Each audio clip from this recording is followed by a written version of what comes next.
Hi, everybody.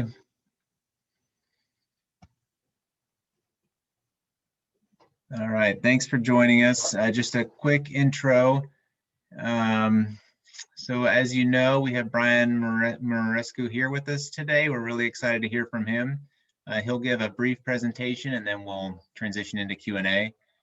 We can talk a little more about the Q&A when we get there. But for now, I'm going to turn things over to Ben Kilmendi to do the introduction. Great.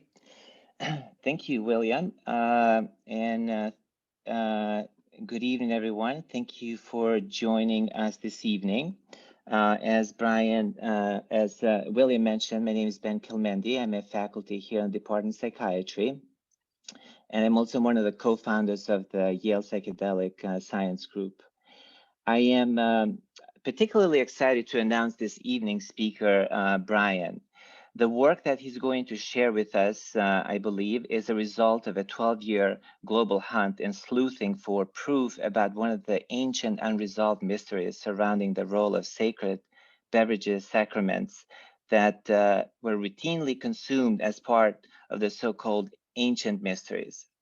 His unique combination of training in classics, especially with a degree in Latin, Greek, and Sanskrit from Brown, and 15 years of practicing law internationally have equipped him, I believe, with a keen sense of logic and appreciation for the mystery.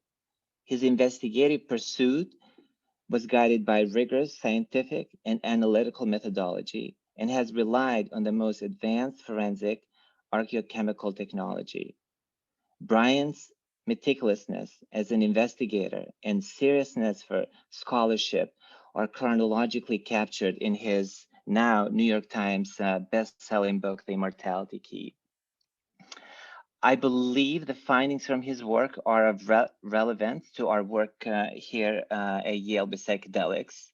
And just to make a bit of a plug-in about the work that we're doing here at Yale, as some of you may know, we envision establishing a new research center dedicated to multidisciplinary approach to the study of psychedelics.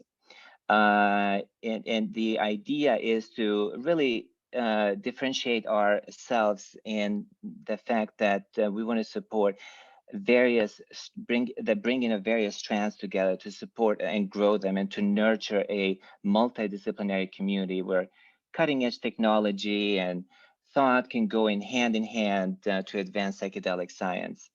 That our mission is to support and pursue both applied and theoretical studies, therapeutic trials as well, of course, as well as phenomenological and neurobiological investigations. And more importantly, and equally importantly, to integrate our growing scientific and phenomenological, historical, linguistic, philosophical understanding of psychedelic and agents. But beyond this, we aim to build an interdisciplinary community with which the leaders can learn from one another, and their work can cross-pollinate across traditional disciplinary boundaries.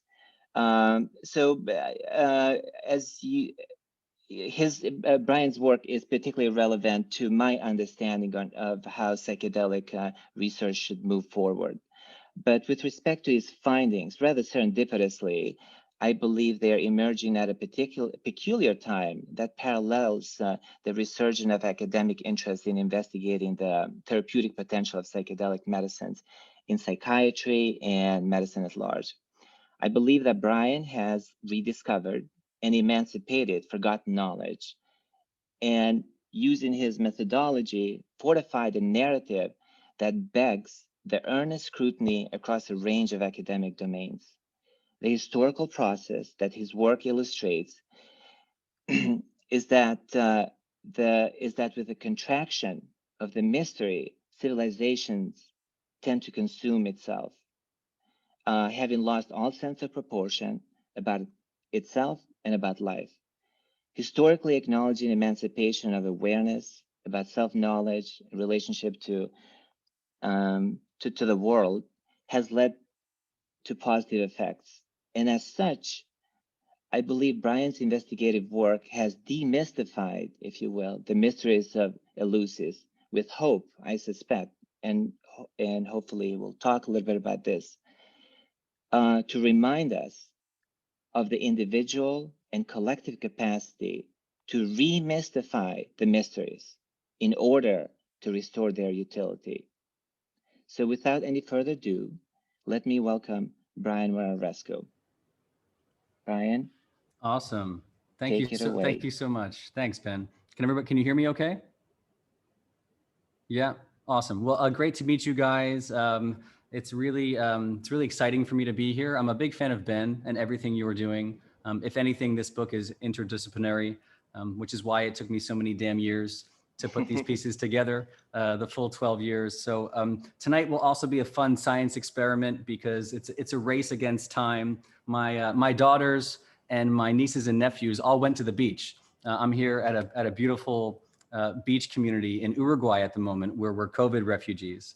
And so sunset is quickly approaching, and I'm not sure when, but sometime in the next hour, they're gonna run through the door like a giant tornado. So it'll be a really fun experiment for us. So I'll talk quickly. In the meantime, yeah, I brought some slides. I have a little Google Drive here, which I'll share my screen to give you a sense of what I've been doing with my life for the past 12 years, for those of you who aren't familiar. So let me share my desktop, and can you see that okay? Yeah.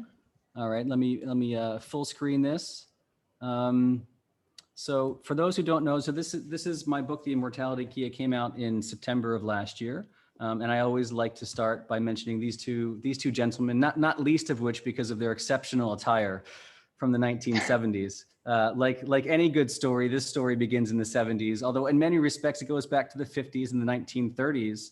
1938 in the case of the figure on the left, who's Albert Hofmann, the Swiss chemist who you all know, I'm sure, was responsible for first synthesizing LSD from a very unique fungus that we call ergot. And it has even more interesting names in other languages that we'll get to. And on his right is Gordon Wasson, who's a hero of mine. Ben and I were discussing before you hopped on the call. He was a former JP Morgan banker turned amateur ethnomycologist, traveling the world with his wife, hunting for mushrooms and mushroom lore. And it was Gordon there who in 1955, quote unquote, rediscovered psilocybin containing mushrooms for much of the Western world, and later wrote that infamous article in Life magazine popularizing his find in the Mazatecs. And thereafter came Led Zeppelin and Bob Dylan and all the beatniks, and on goes the psychedelic revolution. So it really begins with these two men, my own search, because they were the co-authors with a classicist in 1978. On the left there, my friend, Dr. Carl A.P. Ruck, who at the time was only a couple years older than me, in his early 40s at Boston University. He was actually the chair of classics at Boston University, educated at Harvard and Yale, and together with his friends Albert and Gordon, who were very much mentors to him, he released a fairly unpopular idea about the use of psychedelics amongst the ancient Greeks and potentially the early Christians too. They do very briefly discuss that in the Road to Eleusis, this controversial 1978 book that I always say very much put Carl's career into a bit of a nosedive. He became the drug guy among the classicists of the Boston ecosystem, which is not the guy that you want to be at the height of the war on drugs. But he persevered and continued publishing about everything he could track down drug related. And here he is more or less today. This was a couple years ago when I went to visit him at his beautiful pre-Revolutionary War home in Hull, Massachusetts. That's him overlooking Hingham Bay on a beautiful spring day. When I came to him and said, you know, Carl, I've always been in love with your scholarship as a former classics nerd myself, having studied Latin and Greek for the better part of about 8 years. And I should have gotten my PhD. And instead I sold out to Wall Street and went to, started working for law firms, much like Gordon Wasson, who always wanted to do something else with his life. And I said, you know, Carl, what I want to do with my life is kind of track down your evidence. And, you know, part of the reason his idea was so controversial is because there was no hard scientific data in the late 70s for the use of psychedelics in classical antiquity. The evidence would mount over the years for the use of all kinds of substances in the Americas and Asia and Africa. But when it came to the Greco-Roman roots of Western civilization, it was a very controversial idea, and I would say still remains so. Even behind closed doors. So I spent lots of time, going through the archives at Harvard and tracking down fun letters. But I don't want to go through the whole rigmarole, so I'll cut to the chase and just show you a couple of vessels from Eleusis. So what I was really after, especially the past couple years, was trying to track down that hard scientific data. And along the way, I got to know Andrew Ko at MIT very well, one of the world's premier archaeochemists, who goes into vessels like this and uses gas chromatography, mass spectrometry, to tease out some of the original organic contents that were in there. And you find amazing things. Andrew Ko has found some incredible discoveries from antiquity. I think in 2013 or 2014, he published about Tel Kabri in Galilee, modern day Galilee. They discovered the world's oldest wine cellar. From about 1700 BC, the Canaanite period. And it's through the general application of gas chromatography and mass spec that you can go into these vessels and find things like that. So at the time, I went over to Eleusis, the site of this famous mystery religion that survived for 2,000 years. And I said, if Andrew can find evidence of the world's oldest wine cellar from these ancient jars, why can't we apply that same theory to Eleusis? And so I talked to the excavator there and asked her if I could test some of her vessels. And the resounding response came back, no, you absolutely cannot. And it wasn't for lack of will. It was that vessels like that, which you're looking at in the Archaeological Museum of Eleusis, had been treated for conservation. And so what happens is that it murders the organic contents, and they're no longer identifiable. So it was a bit of a dead end. And that's where we had to leave it for many years. But I kept coming back to Eleusis because of artifacts like this. This is it's referred to as the Eucrates votive relief from the classical period. So this is a good 2,500 years old. And the scholar Carl Karenyi writes a lot about this artifact that was found in the sanctuary at Eleusis. And it's there in Greek at the bottom, it says Demeter Eucrates. So it's this inscription to the goddess Demeter. And Karenyi claims that this was created as an offering of thanks to the goddess for restoring the sight of a blind man, which begs the question, if the blind could go to Eleusis and have a vision, what kind of vision was it? And that's been the big question for many, many generations. And scholars in the late 19th century claimed that there was some kind of stagecraft, some kind of props, theatrical performance happening. We've never found any artifacts to attest to that. And yet time and again, when you look through the records, we don't see much data, but what we do see is near unanimity on the concept of some kind of vision, some kind of beatific vision, which is exactly how Carl Karenyi refers to it, this beatific vision at Eleusis, where even the blind can learn to see, which begs very big questions about what was happening there. So in trying to track down evidence for this hypothesis, I eventually made my way to Spain. And the reason I got there was because I started Googling the word ergot in different languages, trying to figure out if this was an ancient language barrier or a modern language barrier that prevented that hard scientific data from coming to light. And lo and behold, from the late 90s, there was this discovery in Spain, in a site very much dedicated to the Greek mysteries. Artifacts that were found in a Greek sanctuary dedicated to Demeter and Persephone, dated to classical times, by the way, to the 2nd century BC. So in and around this ancient site, you see coins bearing the inscription of Persephone, for example, the same goddess of the underworld that you would find over in Eleusis. You see terracotta heads that the archaeologists on site have identified as Demeter or her daughter. We're not quite sure which one. And you have lots of Greek artifacts, like these very Greco-Italic amphorae that are found on site. Again, in Iberia, in northern Spain, in today's Catalonia, a site that's relatively understudied. So also at Mas Castellar de Pontos, this site, you see very Greek themiateria, which are incense burners. You see very classical vases showing processions in honor of the god Dionysus. Interestingly, you see this figure, which is Tryptolemus. Tryptolemus is the missionary of the ancient mysteries of Eleusis, who finds his way to this community in Greece. Apologies for the noise in the background. And then on we go.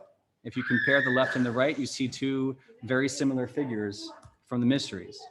As I looked further into this site, and there's another reference to it. As I looked further into this site, this is the sanctuary where they found these ancient chalices.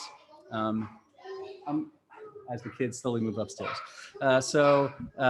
Here was a central pit where they would burn the offerings of dogs, and together with that, they would ingest a very ritual brew after sacrificing these dogs on very Hellenic pillars. So on one of the floors scattered around this site in ancient Greece, they found this in the middle, which is about an inch or two high little chalice, and it was subjected to gas chromatography. And what they found at the bottom of it were the remains of beer.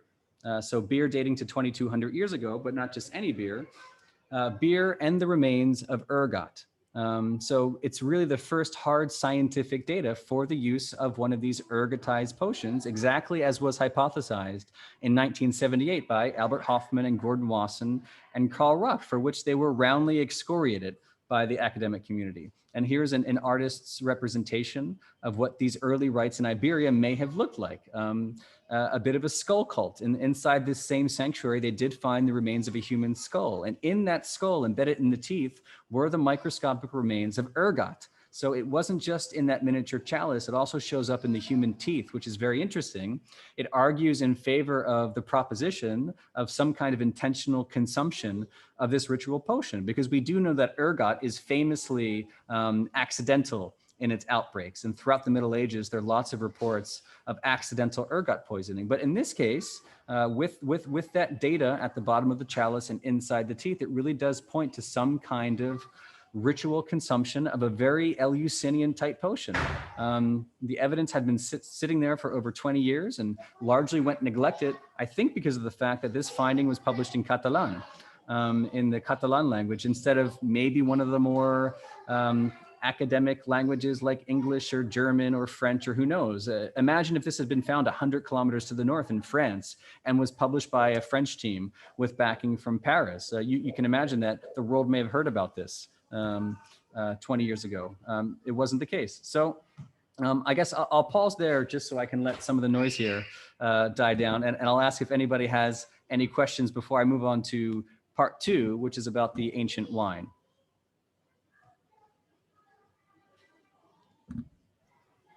And just as a reminder, if you're going to ask questions, try to use the raise hand function.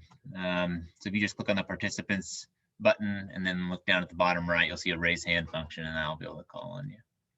All right, so Brady Rowe, I'll unmute you and you can go ahead and ask your question. Hi there.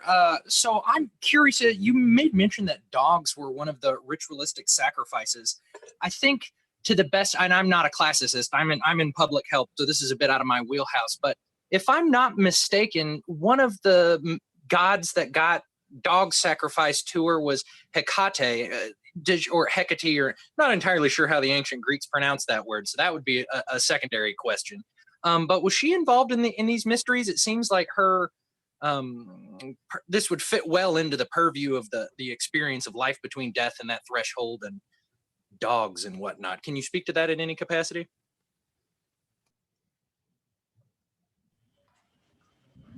Sure. Can you hear me?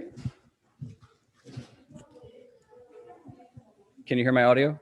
Yes, we can hear it. Okay, wonderful. I was just saying, what goddess were you referring to again? Would you mind reminding me?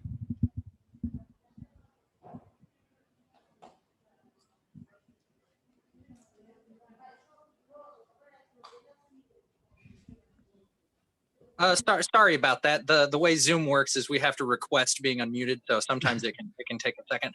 Hecate, yes, Hecate, gotcha. something along those lines. Can you? Yes, how is that properly pronounced, by the way? Yeah, so I would say Hecate, and you're spot on. For those who've read the book, your intuition is exactly the same as the archaeologist on site 20, 25 years ago. So because of the dog sacrifice occurring on that very Greek pillar and some of the ritual artifacts that were found on site, they very much believe that Hecate was involved, which is interesting because she is a proud member of the deities who are involved in the Eleusinian mysteries. As a matter of fact, it is Hecate and Hecate alone who accompanies Persephone on her journey into the underworld. And Hecate, in addition, in ancient Greek, was often referred to, which is very strange, as kunos phages, the dog eater. So to sacrifice dogs in her honor is not just quintessential Hecate witchcraft underworld activity, but also has that resemblance to the mysteries as well. So doubly telling there, she is the quintessential archetypical witch of antiquity, which makes all the sense in the world for a Greek sanctuary like that. So great question. Oh, thank you. I appreciate that. And for the pronunciation, I think I've been going through life saying it wrong. So it's very, very edifying. All right. Thank you very much. Sure thing. I'm happy to take more questions without prattling on, so feel free.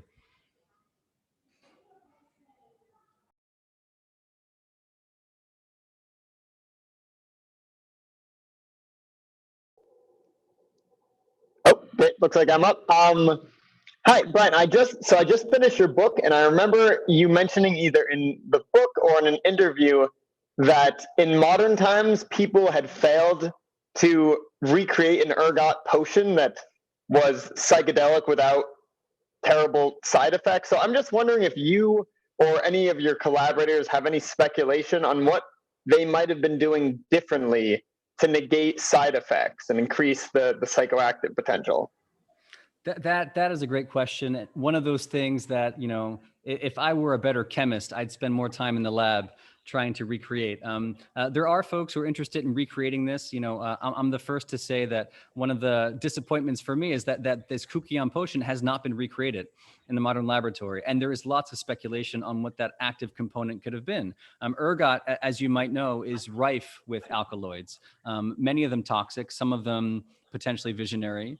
For some reason, the chemists I talk to are always pointing to LSA instead of LSD, lysergic acid amide, which you might find in morning glory and other species where I've seen reliable reports of potent hallucinogenic activity. I don't know what the concoction was, which alkaloid inside ergot it actually was, whether there were additives to enhance that experience. In the ancient Greek, from the hymn to Demeter, as you might know, they do mention mint being added to this concoction, which is blechon in ancient Greek. And for a long time, Albert Hofmann and Carl Kerenyi in the 1960s, so years and years before the road to Eleusis, they were already speculating about the potential hallucinogenic properties of some magic mint. And we don't know which one, obviously, but Hofmann himself was looking to pulegium in one of the Mediterranean species that it could have been. So, what additives there were, which ergot alkaloid it was, I mean, we just don't know.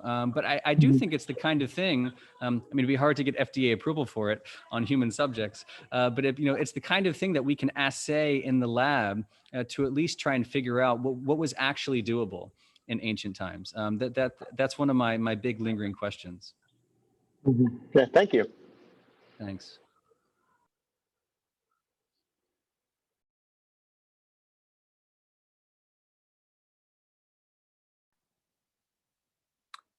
Hi, Brian. Thanks for your book and this talk. I had a question about the geographic spread now that you've kind of been a few months out and maybe some other people have been trying to reach out to you. Do you have a sense of where geographically you think the spread and distribution of the graveyard beers and or wines was going?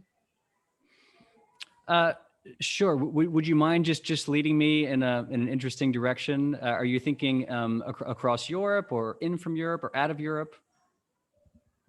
Yeah, across Europe specifically, from like the Eleusinian sites to some of the places you ended up finding some archaeochemical.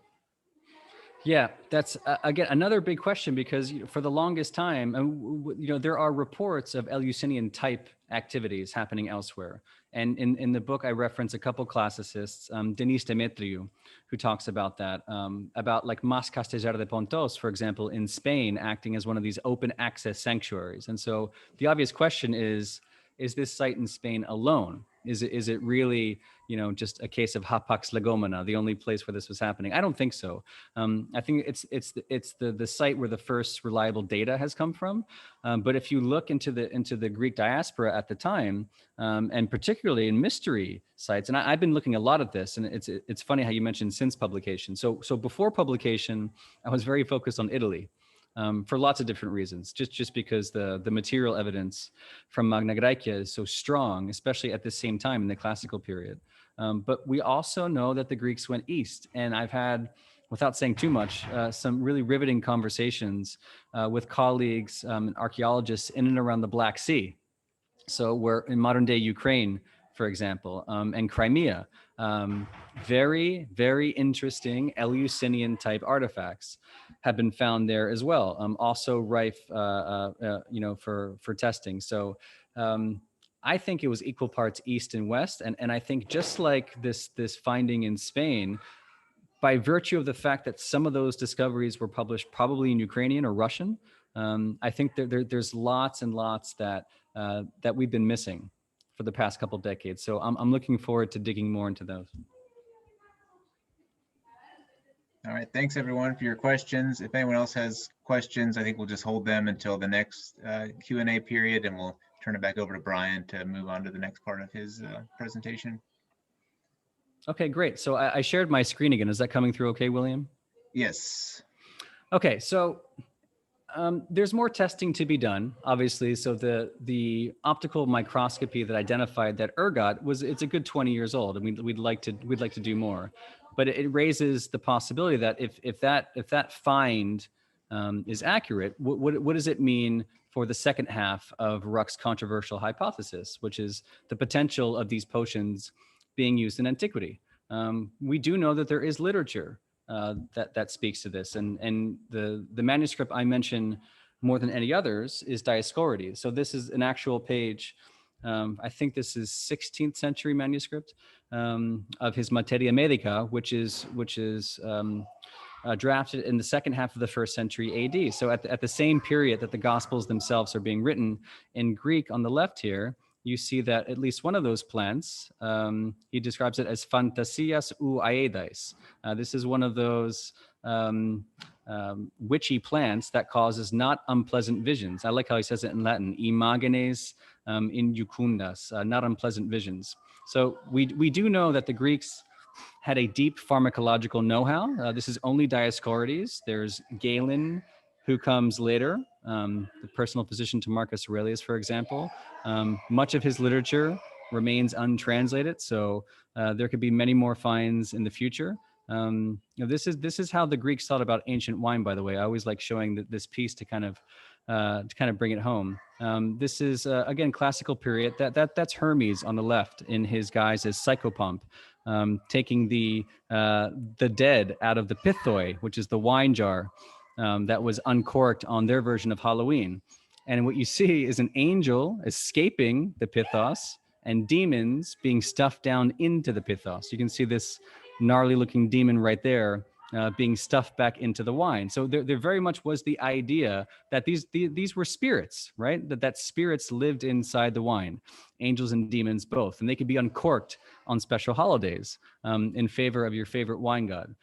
So again, the main point is that to the Greeks, wine was not just a table beverage. Wine was routinely mixed with magical plants and herbs, potentially fungi. We have the written evidence from Dioscorides. We have very strange vessels like this that show wine in a very different light.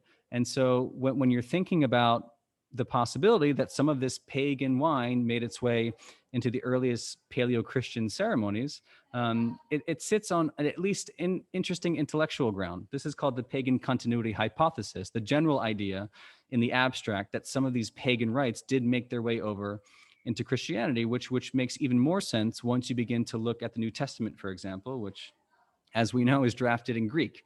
And about half of the books of the New Testament written by Paul are drafted to Greek-speaking people in Greek-speaking communities.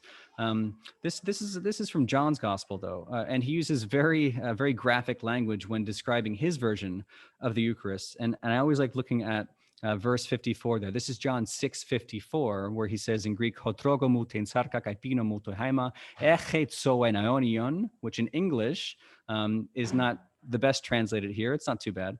But whoever munches on my flesh and whoever drinks down my blood has eternal life. Eche. So the sense there is that you don't have an afterlife once you die. You don't become an immortal after your physical death. You have immortality. You have eternal life the moment you guzzle down that flesh and blood. It's only in John that you see this language about trogon right there. It's a very evocative word that does not mean to eat. It has this visceral connotation. If you look at the Greek dictionary, you see gnaw, nibble, munch, which are pretty decent translations of it. You might want to ask yourself, why would John use that verb to describe the consumption of the Eucharist? It just doesn't make sense until you look into some of the pagan Greek writers like Euripides. And in Euripides, this is 400 years before the birth of Jesus. You see very weird language again. And what you see is in Greek here, sparagmos was the ritual tearing apart limb from limb of the sacrificial animals. And you see the famous blood, haimati, and the sarkos, the identical language that was used by John over 400 years later, actually about 500 years after this, because John's is the last gospel to be drafted, we think. In addition to that language, if you look through Euripides, you'll see weird language like this, where the shed blood of the goat is consumed in, it's interesting how Loeb translates this, the glad meal of raw flesh. What omophagon charen actually means, quite literally, charen is right there. It means a Eucharist of flesh. This is where we get the word Eucharist. Eucharisteo means the Thanksgiving meal. So in ancient Greek, 400 years before Jesus, there was the concept of drinking flesh and blood to become one with the God in these very graphic, visceral rites. There's haimabachiu, the blood of the God. That's how they referred to wine, mixing with the blood of the God in this case. Again, centuries before Jesus. So when that idea was floated to the earliest Christians, it's worth asking, was it not possible that at least some of these Greek speakers in some Greek-speaking communities like Corinth, for example, or Ephesus, or places where we know the mystery rite survived, is it possible that they themselves were indulging in a very different Eucharist? So just like that ergotized beer from Spain, I went hunting in the journals for spiked wine and actually found it in English. Why this wasn't more widely reported, I don't know. But this is in English from 1999 about an archaeobotanical discovery just outside Pompeii in a farmhouse that was described by the archaeologists, in fact, as a pharmacy, where they were mixing some kind of wine. Inside this ancient pharmacy, confidently dated to 79 AD, just after the eruption of Vesuvius, they found different wine jars. And in one of them specifically, they found grape seeds. And in addition to those grape seeds, they found seeds belonging to cannabis and opium and henbane and solanum nigrum, which is black nightshade. So in combination, potentially some hallucinogenic material, but in any case, something that we don't find in the Sunday Eucharist today. So like that spiked beer from Spain, there's the possibility that the earliest Christians may have availed themselves of similar technology, because this is the right place at the right time, by the way. Pompeii, second half of the 1st century AD, same time Dioscorides is writing his manuscript. We know there's a profound knowledge of pharmacology, and now we have actual scientific data pointing to the remains, the organic remains of very different wines very different from what we have today, at least. So there's more testing to be done, more chalices to be unearthed, but I presented these two findings on the beer and the wine as sort of proof of concept. And that's all it is, just proof of concept for the idea that things like archaeobotany and archaeochemistry really can shed new light onto some of the best kept secrets in history, right? This is what the influential historian Houston Smith referred to these mystery rites as, the best kept secrets, in the case of Eleusis in particular. So who's to know what comes ahead? But I present that just as the initial data on a long mystery hunt. So I'll stop there again and take some more questions.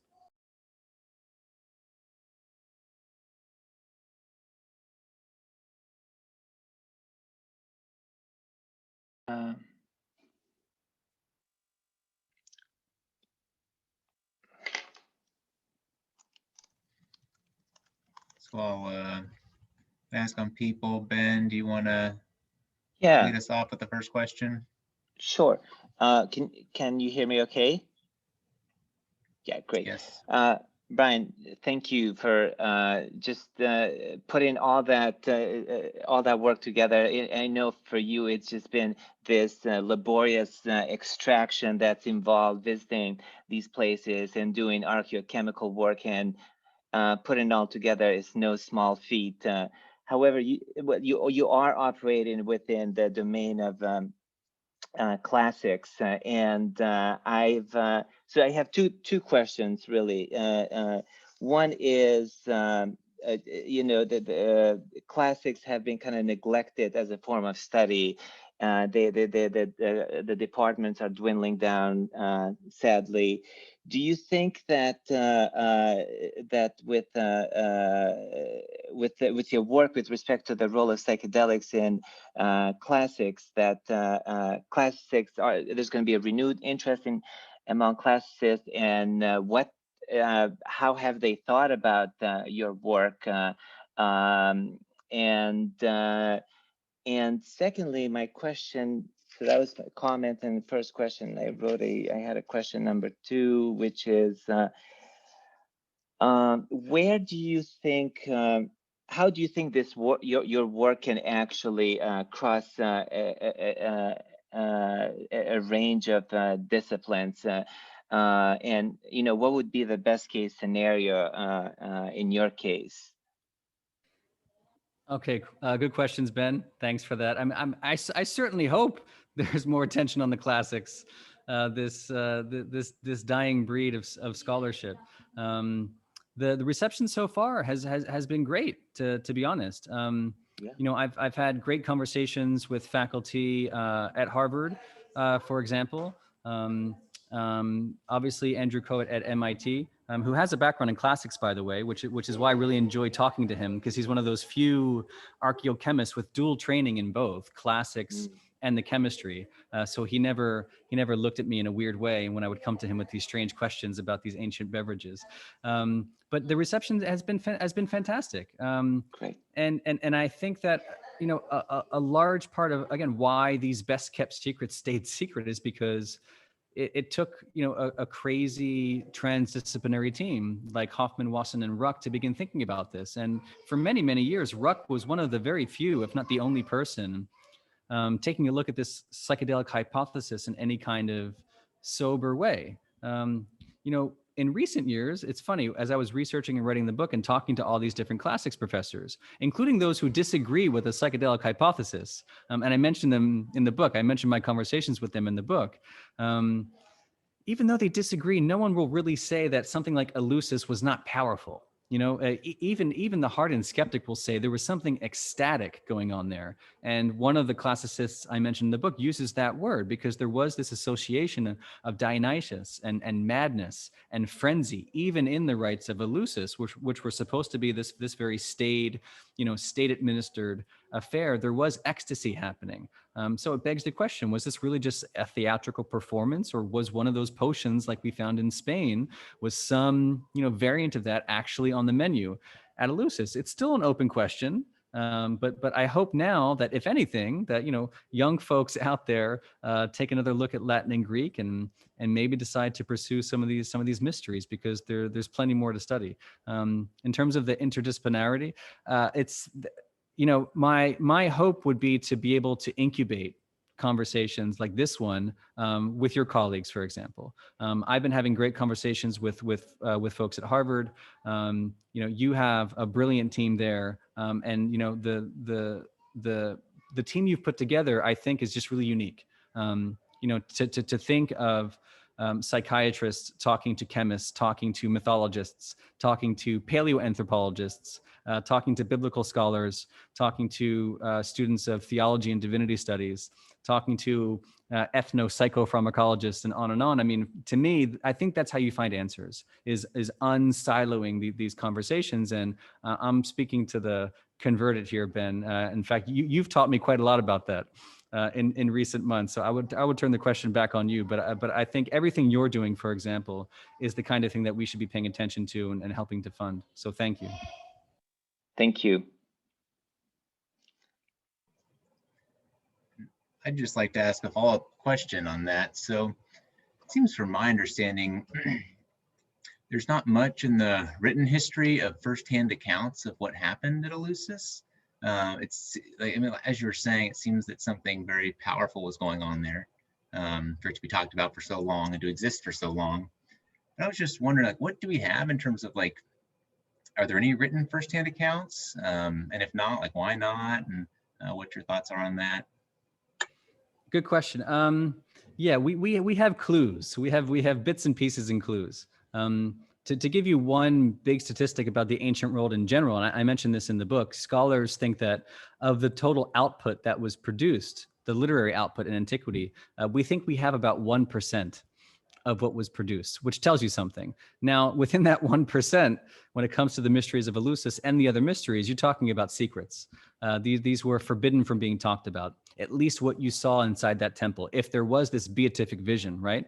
However produced, it was forbidden to speak about that, under penalty of death, by the way. So even though we have oblique testimony from even folks like Plato, who talks about a blessed sight and vision that initiates might witness in a state of perfection, or Aristotle, for example, says that initiates went to Eleusis not to learn something, mathein, where we get mathematics, but to experience something, pathein. So, you know, we have oblique testimony like that, but we don't have many accounts where someone risks death and says, I went to Eleusis and I saw this. It's always kind of a backhanded reference, or in the later Roman times, it's always within a fictional narrative. So we just don't have a lot of details on the sequence, right? The day by day or the hour by hour sequence of events. We can piece together quite a bit from the records that survive, but you know, we really don't know what happened inside Demeter's sanctuary at the climactic moment. We really don't know, which is part of the fun. All right, thank you. So next question from the audience, we'll go to Ian.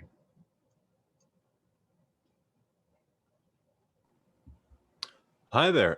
Can you hear me? Okay, good. Yes. So I really enjoyed your book. I have a sort of an anecdote that I'd love for you to speculate about, and more of a solid question.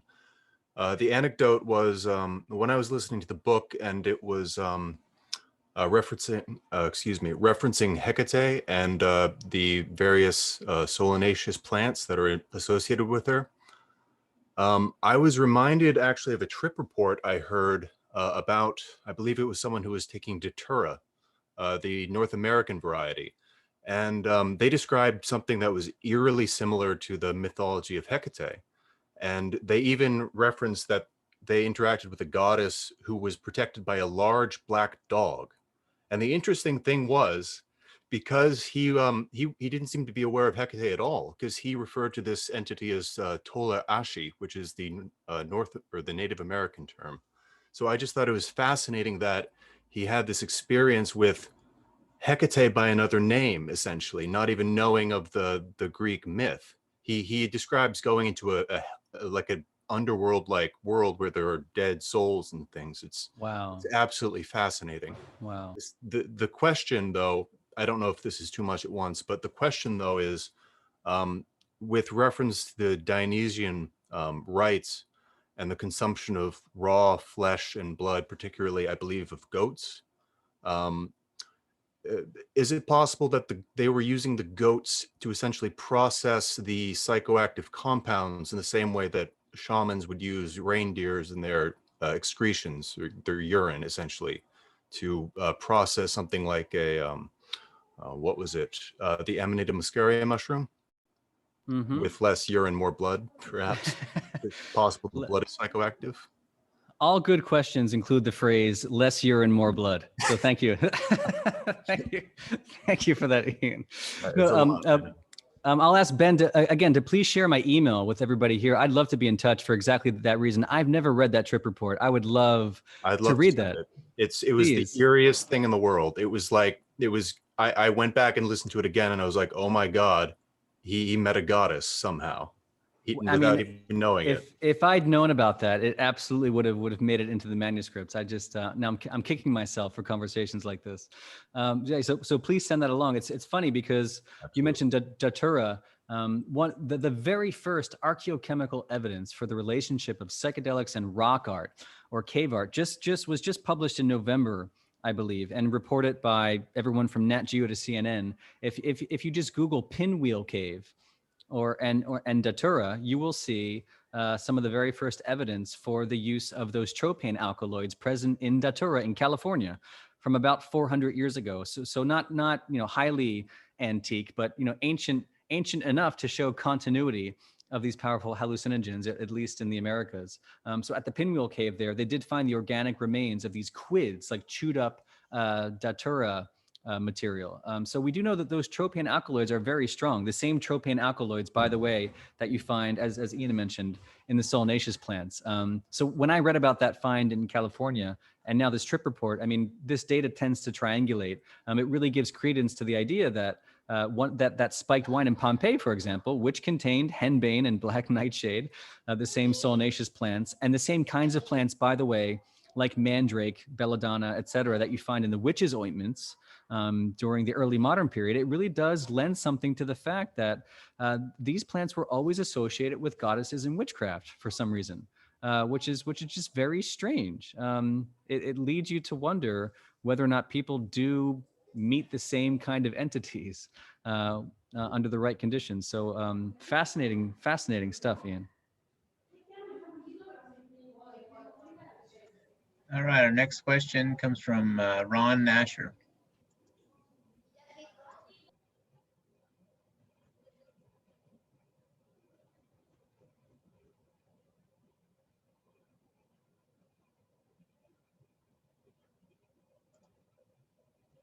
Okay, there we are. Yeah, I really loved especially the part about digging through the Vatican archives, the library, even trying to figure out what section you could get to. And I was just curious if you found you made great friends with a couple of librarians. I was wondering if you are now laying out a path for theologians to start to reestablish these connections to the original translations that you were talking about with John's Gospel. And then, of course, that brings up the point about the notion of women get associated with witches. And you had that wonderful line, when the witches are active, the fire begins. And so I was just curious to see if you were starting to lay out a path where people were really more serious about what is the role of women in this, and theologically basing these ideas of the Eucharist on some of the ideas that you've uncovered through the Vatican's archives. Yeah, great question. Thank you for that. It's funny, there's lots of good scholarship out there on witches, not so much on hallucinogenic sacraments and witches, from folks who've gone through the Vatican archives, for example. But the major lead I had in going into the archive of the Congregation for the Doctrine of the Faith was through one of these Italian scholars who spent a lot of time in there, and I wouldn't have gotten anywhere without him, because it's just, it would have been a Herculean effort that would have taken me 10 years to even scratch the surface. So, I mean, there are scholars who write about this stuff, but it's typically for academic publications or, for small circulation. So I would love to see more scholars engage with this material, but communicate it in a way that makes sense, and ask questions like, how should this impact ministry today, for example, which we can talk about later. I'm not sure if you want to be sipping down a solanaceous potion and meeting the same goddess that Ian mentioned. But there are big questions that are raised by this stuff. And I got to say, the Vatican was nothing but accommodating to me. And I got an email from one of the librarians this morning, as a matter of fact. One of my other favorite lines from the book is that same archivist from the Vatican Secret Archive said that any research, if done appropriately, is worthy of a look. And so if you play by the rules and just stick to the data and be careful with your language, which I'm always trying to do, ever more careful. There are secrets there. and secrets that I think the Vatican is happy to talk about, or at least open to talking about, which for me was a big part of the journey for the book. For this Catholic boy of 13 years training, including with the Jesuits. For me, it was a real dream come true to sit in those archives, to be quite honest, and very, very surreal. I don't think I even capture the mood as much as I wanted to, but it was a real thrilling time for me.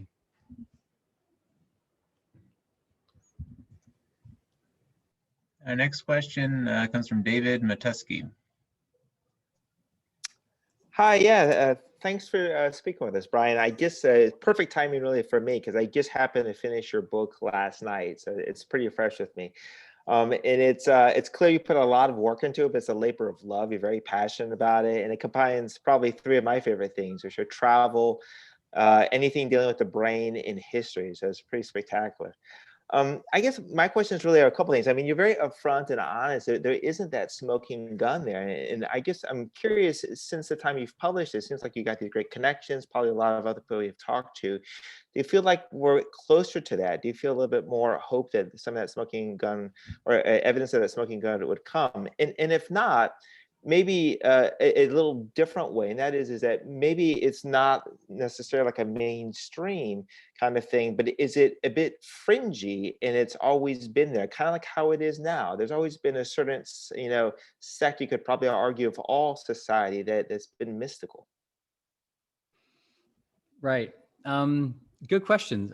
So first off, on the reception for the book and where do we go from here, I'm very optimistic. So I won't say too much here, but I'd love to talk more offline.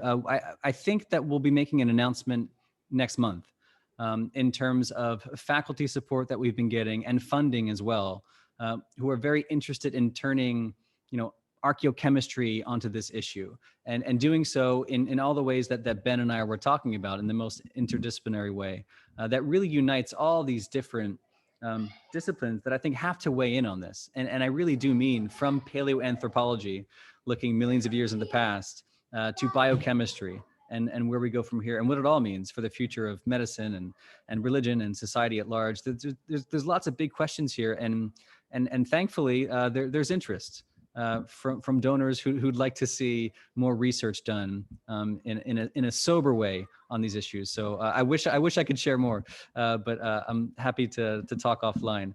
So that's part of it. And then is your second question how this would have played in history? Is sort of the proportion of these folks, Gnostics and otherwise, who would have been attracted to this kind of practice versus today? And is there a through line there? Am I getting that right?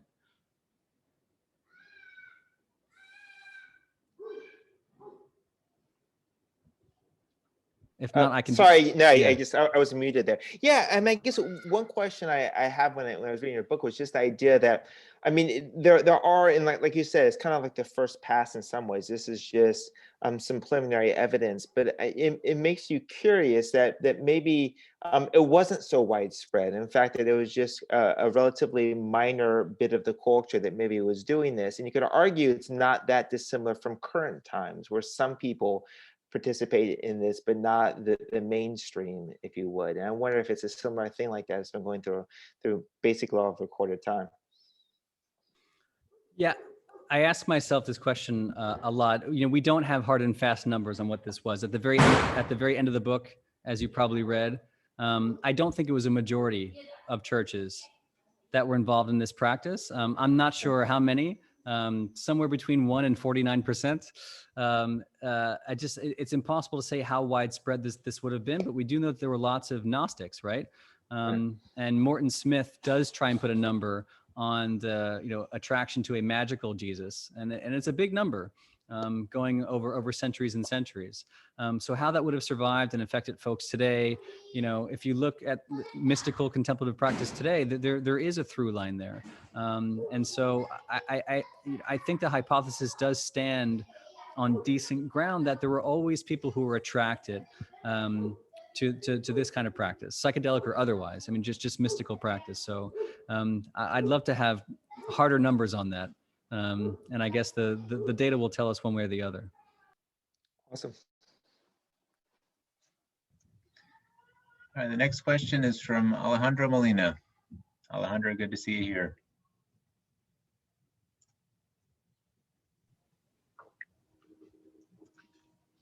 Hey, everybody. Thanks for the talk, Brian, and the book. Can everyone hear me? My question, when I was reading your book, I kept thinking of Terence McKenna, and I was wondering if you're familiar with his work, specifically the book Food of the Gods. He speculates that kind of the birth of religion was like these mushroom cults, and he kind of also speculates that at a certain point, when the mushrooms became scarce, that they would preserve them in honey. And that would make them last a long time, and then it would have the effect of making the honey itself psychoactive. He then speculates that that was used to make mead, and that at some point in history, the mushroom ingredient fell out of favor, and it just became kind of a beer cult or a mead cult. Are you familiar with that work at all, or? Yes, I'm very familiar with the exact page you're referencing, by the way, in Food of the Gods. Yeah, and I was wondering if that ever played into your search, if you ever search for things preserved in honey, for psychoactive components preserved in honey, and that might be a way of, making a psychoactive mead or a psychoactive beer from that honey. Yes, thank you for the question. I'm very interested, and one of the archaeochemists, Pat McGovern at UPenn, did look into this, these ancient kukions, because we think there were probably different formulas over time. In Homer, interestingly, Homer does record different ingredients from the hymn to Demeter, and along with his ingredients, he does include honey, which is very interesting. And in the Sanskrit from the Vedas, they also mention honey in connection with the Soma potion, which is interesting. So I think it was Pat McGovern actually who found traces of potassium gluconate, which is indicative of honey. In some kind of mead-based potion from Phrygia, so a beer, wine, mead type mixture, which I think you can even find today. That he did his own creative recreation of that with the Dogfish Head Brewery and the Midas Touch beer, which I think you can still buy. So there's some. I couldn't find any other hits from that for some strange reason. I'm always on the lookout for potassium gluconate and other additives. I do think honey was a big part of this, and Terence's writing in particular was a big inspiration for me. And that specific passage, which is funny that you mentioned it, the idea that the beverages could have been the vehicles to carry these pharmaca over time, that they weren't just taken, in isolation or pounded into some kind of drugs or smoked or whatever. I do think that alcoholic beverages were used as the vehicle for that. And this magical tradition of beer and wine did really carry on for many, many years. So it was Terence's writing that even brought that to my attention.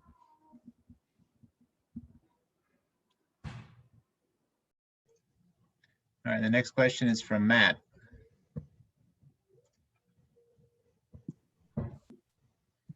Hi there, Brian. Thank you very much for talking. Can you all hear me?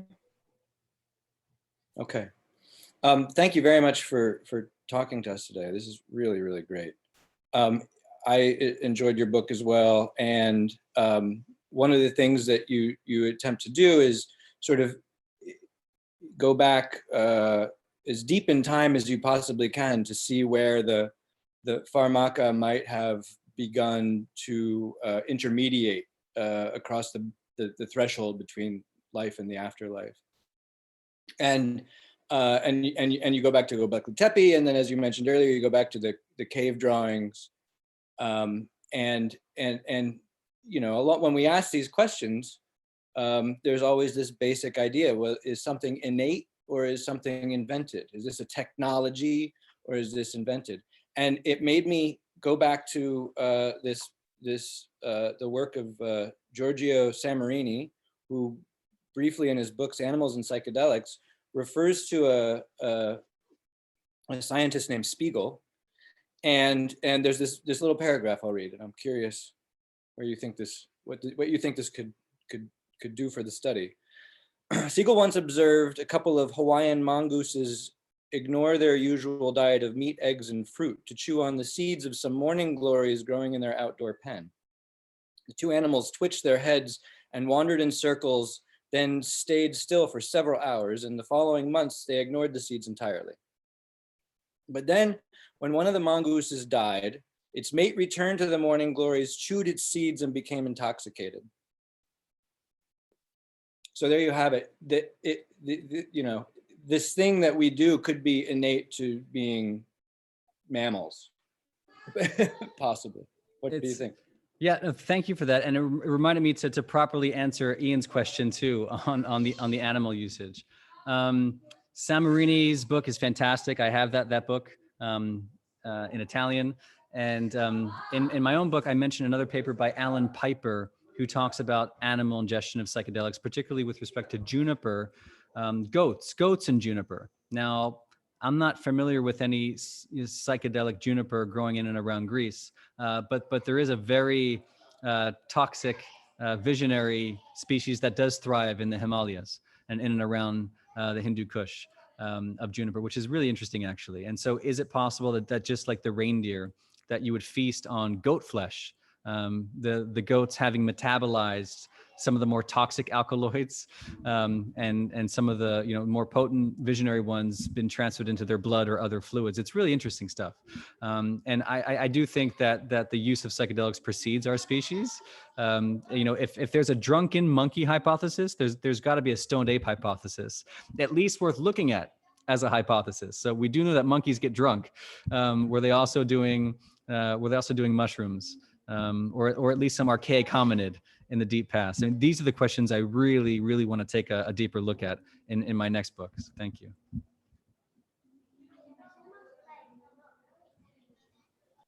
All right, next question is from Elon Richmond.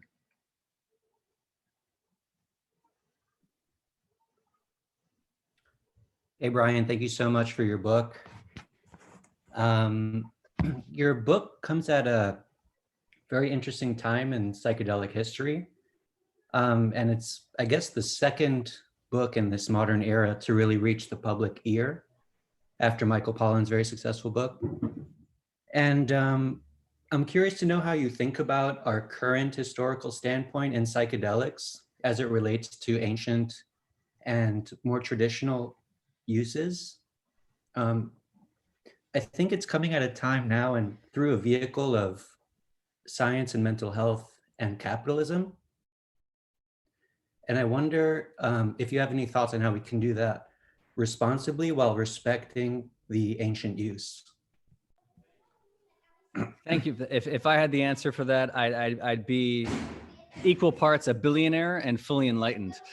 So this is what we're trying to figure out. And to be honest, part of the reason I haven't done psychedelics is because I don't think we have that authentically ancient container for what it's worth. And I'm on the hunt for that container. And part of the motivation behind writing the book was to try and tease out some of the details from antiquity in terms of set and setting and how I think our ancestors approached this. And I know it's a big if the psychedelic hypothesis is correct.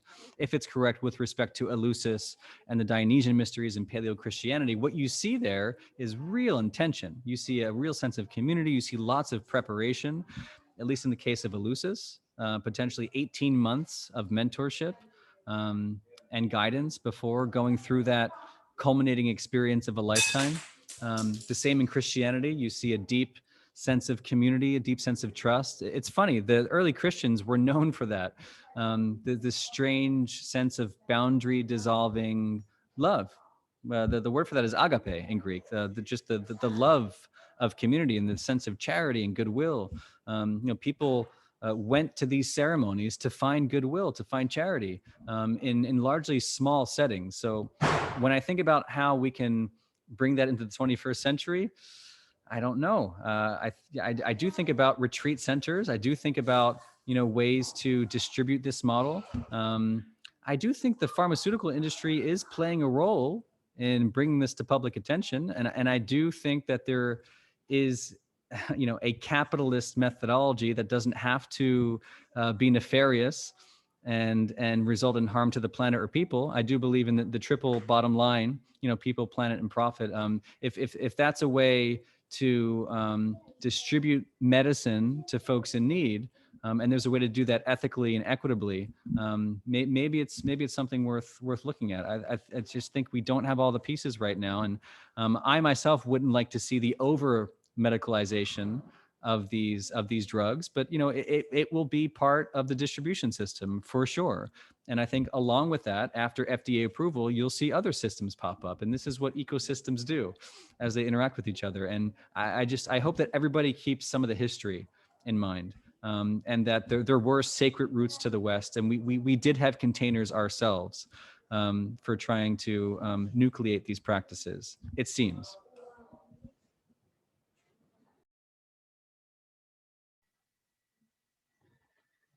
I have a question for you. Just wondering if you could speak a little more about the theories and potential influences of psychedelic substances on the early Christian communities, how much it was thought to maybe influence it, and then just what the different ideas are, how it came into play.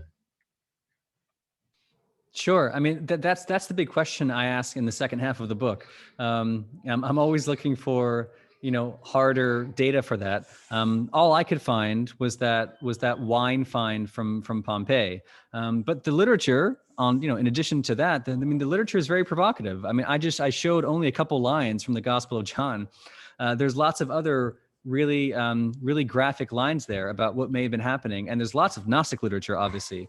When you look into the Nag Hammadi corpus, you find lots of strange things. And when you read the Gospel of Thomas, you see a different version of the faith. And it gets back to that big question about, this monolithic form of Christianity. There was no one Christianity. And so we can't just throw psychedelics and mystical practice out the window because it doesn't fit the historical narrative. I mean, today there's 33,000 denominations of Christianity. I think in antiquity, probably weren't that many, but in antiquity, from the very beginning, there were disagreements over who Jesus was and what it meant to celebrate the Eucharist in communion with small groups of friends. And I think in that context, it does raise the possibility of one of these sacraments making their way into Paleo-Christianity. And the only thing that will tell us one way or the other is more testing on more chalices and more, in my mind, places where the Greek mysteries bumped up against the Christian mysteries. So that's a place like Southern Italy, that's, potentially North Africa, that's in what today is Turkey, and even in the Holy Land, even in Galilee. There was Dionysus. There were signs of Dionysus in the first century. His cult was there before, during, and after the life of Jesus. So anywhere where these mysteries bumped up against each other, I think you're going to find evidence for a unique brand of Christianity.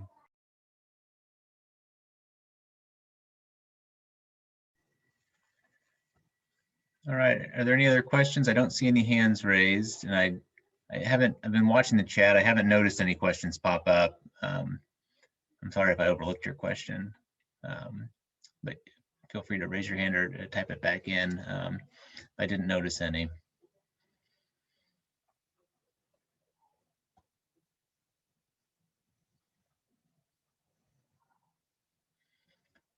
All right, I guess Matt has a follow-up question. Yeah, hi again, Brian. One of the questions that came up earlier in my mind as you were talking about the relationship of Hecate, Demeter, and Persephone was I wondered if there's a discrete relationship that we understand where they might have shared like same cult followings for the same reasons with Circe and her grandmother Tethys. And then the other thing that occurred to me was when you showed the coin of the picture of Persephone with the sort of with the cascading eddies going down her neck, and on the other side you have the Pegasus. I wondered if what that might translate into is a relationship of the Pegasus, which is the constellation, which of course shares the great square with Andromeda. And so would there be a correspondence between Andromeda and Persephone in that? Deep questions from Greek mythology. This is great. Astro mythology. I love it. Not a lot of work on astrotheology and the Greeks. Plenty of astrotheology with the Egyptians and some of the Near Eastern cults. Not as much as I would like to see on the ancient Greeks. So that's something we need to dive in on. But absolutely. I mean, when it comes to the cults of Hecate, Demeter, Persephone, and then Circe. I mean, there is a relationship in the antiquity between Hecate and Circe. Obviously, we know the patron and daughter of witchcraft are associated, at least in the literature. And Circe herself does insinuate herself into the Eleusinian mysteries in Homer, right? In Homer, it's Circe who mixes the potion that Homer specifically calls a kukion, and he uses the verb kukeo, like to mix up this potion, this special wine that she used to turn Homer's companions into pigs. So, she does have this really strange connection to at least the potion, the magic potion of Eleusis, if not Eleusis itself, deep in antiquity, 8th, 7th centuries BC. And then Hecate, of course, is mentioned in the hymn to Demeter, again, from the same time period. So I just don't know if there were cults specifically dedicated to Hecate and Circe together, if and how Circe made her way into these like extra Eleusinian sanctuaries. I didn't see any hard data for that in Spain, for example, but I would love to think that the witches always journeyed together, and that we'll probably find some kind of mention of that elsewhere. I mean, I don't see how we couldn't. These are all underworld cults, is what they boil down to, which is why you see them in the funerary context and the mortuary context so much. So Circe's a perfect member of that. I will look more into astrotheology.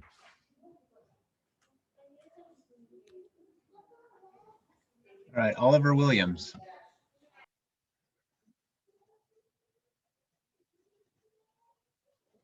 You hear me? Can you hear Yes. me? Okay, good. Thank you. I haven't read your book, Brian, but this talk is a precursor to just that. I did in the 90s study with Stanislav Grof, and he was four square behind the idea that Eleusis was exactly as Hoffman, Wasson, and Ruck outline in The Road to Eleusis. And used as an illustration in terms of, was this a theater or was there a performance aspect of this, to say that the Greeks invented the proscenium theater, right? So why would, if this was a theater, there is no evidence of it in the Telesterion and so on. He also mentioned that Cicero, the Roman emperor, I believe, also expressed a paean to Eleusis by saying that these mysteries had elevated us from, a savage role in life to a more elevated one. This is a very poor rendition of the quote itself, I'm sorry. But a very personal anecdote is from, I worked with Stan in breathwork, doing breathwork groups. And at one of these groups, one of the women in my little subgroup of, maybe 100 people, subgroup of 20, was lying, and she had a white blanket over her. And I passed her, and the word caryatid came to mind. And I was reminded of the caryatids of the Greek temples where she looked exactly like that. I thought no more about it. At the end of the session, she'd gone to the bathroom in the middle of the breathwork, and she said that when she went to the bathroom, she opened her eyes to go to the bathroom and looked around the room, and she said it was Eleusis. That what she saw happening in the breathwork room, people lying, everybody supervised with a sitter, and then sort of various people like myself and Stan wandering around, going where we were most needed. And she said, I was in Eleusis. And she was in her experience in the breathwork. She was there, and she opened her eyes, and there it was. So That's great. I just wanted to mention that. Yeah. Thank you. This is such an interesting direction of inquiry. I can't tell you how interesting it is. Yeah. Well, thank you, Oliver. I'd love to be in touch. I would too, Brian. Thank you. Thank you. I'd love to hear more about that. I'm a big fan of Stan, obviously. God bless him, and he's spot on. Yeah, he's spot on. He's spot on. Very good. Thank you, Brian. Thank you for that. All right, we have another question from Gerald Billack. Hey, Brian. Yeah, so I was just reading, I guess, the earlier works that kind of came to the conclusion or the speculation that the Kukion was some type of LSA, iso-LSA concoction, but then saw that more recently, Will Hoffman sent that sample of ergonavine to Wasson, and Dr. Ruck ended up taking it, not really having as big of an experience as Albert said that he did. I was wondering if anyone's really, or if you talked to anyone about doing any preclinical analysis of some of these compounds, because from my brief look, I only saw that ergonavine was ran in like binding assays in '93. So I wasn't sure how much work has been done in the potential water-soluble alkaloids for activity like serotonin 2A receptor or some preclinical models. I thank you, man. I had the same question. I'm always trying to fill the gaps in my expertise. So I talked to lots of chemists about this, and it would have made a very unreadable chapter to include those conversations. And I'm always kicking myself for not putting more detail in there. There isn't a lot of work that's been published, at least that's been published on this. a lot of work is happening behind the scenes. I've talked to lots of how would you say, rogue chemists who've been doing lots of experiments with different ergolines and having some mixed results, but some pretty intriguing results. I'd like to see those published, and I'd like to see some preclinical assays, more of them done. So I have talked to quite a few chemists at different universities. I'm hoping that's also part of the thing that we can start funding and bringing attention to. Because it's a giant class of compounds about which we don't know very much, the ergolines. You read a lot more about the tryptamines and phenethylamines, obviously, but the ergolines for me are really fascinating. I don't think LSD is the end of the bucket.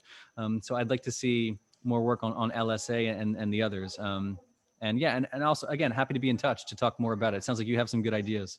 Yeah, and I mean, just the easy integration. I work in Chuck Nichols' lab. I talked to Chuck a couple days ago. Yeah. So I even mentioned to him that, I mean, we have a handful of ergolines, but we don't have ergonavine. And I know, I mean, we correlate a lot of stuff with the HGR data with Adam Halberstadt at the UCSD. So I mean, we could have a quick and dirty just to see kind of a relative potency of ergonavine in these preclinical models. See that, Ben, we're doing groundbreaking work already, Ben. This is, I'd love to be in touch with you and Chuck about that. I think it's really fascinating stuff that no one has looked at. Yeah, it's interesting.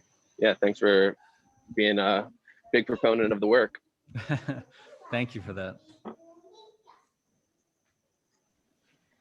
All right, next question is from Ian.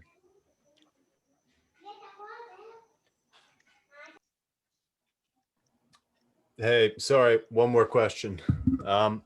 So there was a passage in the book that I'm afraid was just a little bit too brief for my curiosity. You mentioned that there was I believe it was a multicultural burial site in Spain. It was both Celtic, Iberian, and Greek influenced. Does that ring a bell? I was wondering if you could expand or if you knew of anything else about use of psychedelics in other parts of Europe at the time, and also if they could have any potential relation to Soma in India. Oh man, that's a big one. Yeah, there was another site I mentioned too briefly over the course of a paragraph, I think, in chapter 7, when I'm talking about the find from Catalonia, from the Greek sanctuary. There was a similar mortuary pit where there was a Greek vessel, Kernos, the same type of vessel you would find at Eleusis, by the way, which is really strange.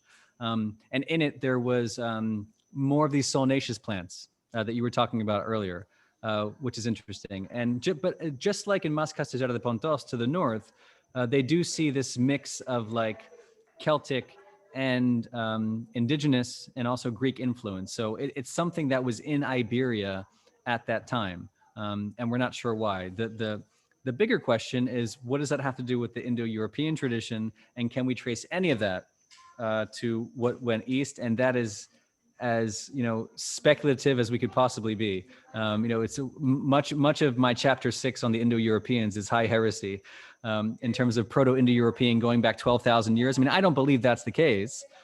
But when I'm looking at Göbekli Tepe and I'm looking at the genetic data of those early Anatolian farmers who do leave Anatolia, and we know they're in Greece by 6500 BC. We know they're in Spain by not too long after. I mean, I think it's at least a plausible question. You know, were they not just bringing the technology of agriculture, but this religion of brewing along with them, the religion of brewing, and with that, some kind of sacred language. So maybe not a fully formed Proto-Indo-European, a PIE, but, you know, even some, I don't know, religious terminology, some kind of vocabulary. Was that really there 12,000 years ago? Again, that's arch heresy to Indo-Europeanists. But I think it's a question worth asking, and whether or not there's some kind of relationship between these ritual potions and soma. I can send you an article from Calvert Watkins in 1978. I also mentioned it too briefly, but he does a really interesting comparative linguistic analysis of exactly your question of how, if at all, the Kukion is related to Soma Heoma from the Avestan and the Vedic traditions. I haven't seen any better work than that, and it's 42 years old, for God's sake. So, you know, this is just, this doesn't excite everybody for some reason. So thank you very much for the offer to send the article. I've just forwarded you the Datura trip link. Great. Email. Just one little comment and then I'll shut up. There's this sort of interesting, so there's not a whole lot known about ancient Celtic religion because they were not putting down religious beliefs in writing mostly. But there does seem to be some sort of chthonic connection where they believed that their ancestral deity was some sort of god of the underworld. Actually, interesting that this, anyone whose last name is like McDonald or McDawn of any sort is actually, it literally means son of the dawn, which is this chthonic deity. So there's another interesting connection between psychedelics and the underworld there. Also an interesting relation with the same religion and reincarnation, which could be a potential rationale for why people would, I believe in that passage in the book, you mentioned that there was sort of a mass suicide involved.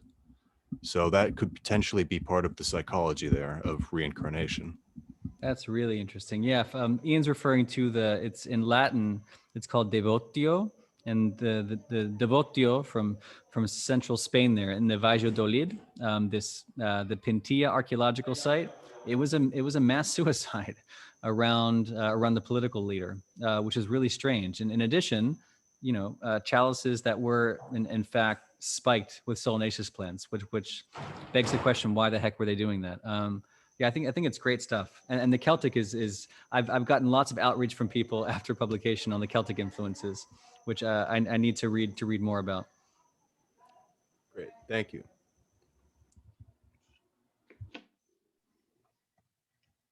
All right, we got a few more questions. Gerald?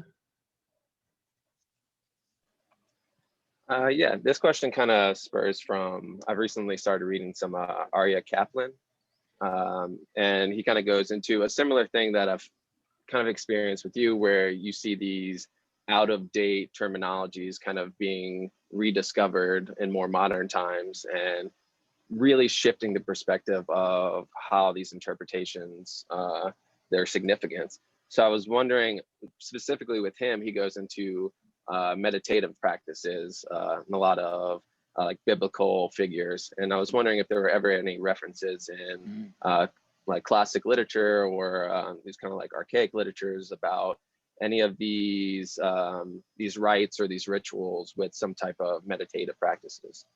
Oh, for sure. I mentioned Peter Kingsley's work quite a bit in my book. He has some excellent work. I'll mention Reality, which was just recently republished in a revised version, Peter Kingsley's Reality. He writes a lot about incubation practices, which for me is a meditative practice. It's sort of the sacred Western meditation that found its way into the likes of Parmenides and Empedocles, maybe Pythagoras. They would descend into dark places and die, right? Which is where we get the concept of dying before death. And they would do this, in Kingsley's opinion, by the way, without the aid of psychedelics, So this was a properly, for what it's worth, just some kind of internal contemplative, silent mystical practice of going into dark spaces for significant periods of time, maybe days at a time, until the vision would arise of that goddess. So, I mean, I fully consider incubation a meditative practice. And, if you tease out the language in Parmenides, there are other meditative techniques there, which Kingsley has managed to resurrect and talk about very eloquently. These meditative practices from the Greeks that I myself try and practice from time to time. So there's a real rich tradition in my mind in the pre-Socratic Greek tradition for meditation, and you'll find some scholarship on early Christian rites as well, obviously. And let's not forget that the rule of Saint Benedict goes back a good 1,500 years. So the monastic tradition in Christianity, which I've also studied a bit, I think speaks to something that was probably there in the roots of the faith, at least in Benedict's opinion. Thank you. All right, we have one more question I can see. This might be our last question. Turn it over to Ross.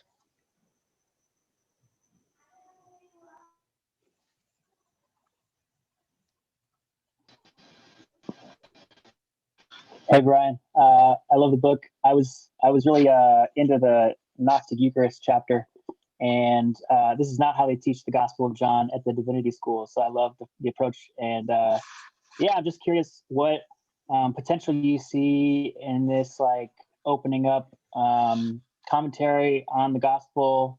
What excites you? You had mentioned in that chapter 15 verse 1 and the vine, and then earlier you talked about chapter 6 verse 54, and yeah, it seems like this really opens up to early Eucharist work, and a lot of the psychedelics conversations that I find myself in, I avoid bringing into church spaces and religious conversations, and so I'm just curious how you have worked that dance in your life and in your networks. Cool. I mean, that's really like my passion point now, as you can imagine. At the very end of the book, I talk about my identity crisis of trying to figure out how psychedelics can work in traditional faith as a good Catholic boy.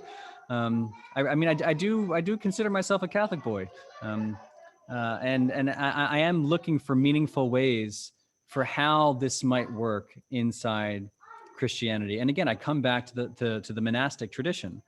I think something as powerful as psychedelics are not the kind of thing you're going to see alongside the Sunday Eucharist. I don't think this is a weekly practice. I mean, even for your advanced psychonaut, I think this is the kind of thing that takes intentionality and practice and preparation. And we have those sacred containers in Catholicism. And I'm not in a sacred container right now, surrounded by screaming children. But this is, I think there is a way for psychedelics to find a path in traditional faith. And I do think this is becoming a conversation at divinity schools. And so I'll just plug quickly on February 1st, I'm doing an event with Charlie Stang at Harvard Divinity School. I can send the link to Ben and maybe he can forward it around to the group. It's on February 1st, so a week from today.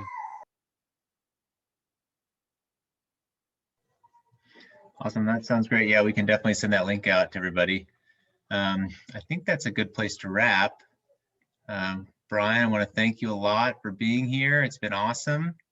And I'll turn things over to Ben for any final words or announcements. Yes, I was looking for that link to share with the group, but it's actually very easy to find. You can just go to Brian's web page, and it's very easily accessible. I cannot I'm lost for words in terms of describing how powerful this evening's talk has been, and it has exceeded my expectations in every possible sense of the word, particularly because the way I've come to view your work, Brian, is that it really historically is paving a unique creating a unique opportunity for bringing more humanities in art. And I understand that you have not necessarily delved very much into humanities, at least from interpretive aspect and arts. You have very appropriately kept your investigative approach as scientifically rigorous as possible. But I do believe that there is an opportunity that your work is going to sort of generate hypotheses that will sort of bring scientific community to bear to try to understand the phenomenology of these subjective effects. And more importantly, is to understand, to begin to appreciate the relationship between the drug effects, the subjective effects, and in environment. This is something that even as evolved as psychiatry has become, is very much grappling with the understanding of how is it that we can actually capitalize on the environment to actually dictate and guide these sacrament substances that seem to have they seem to serve as non-specific amplifiers. So I see your work and this evening talks just as the beginning for cross-pollinate across traditional disciplinary boundaries and bringing these various strands of thinking together. So I thank you and so much, and I look forward to collaborating together. Me too, Ben. Lots of work ahead, and for everybody else, by the way. So feel free to get in touch. Great.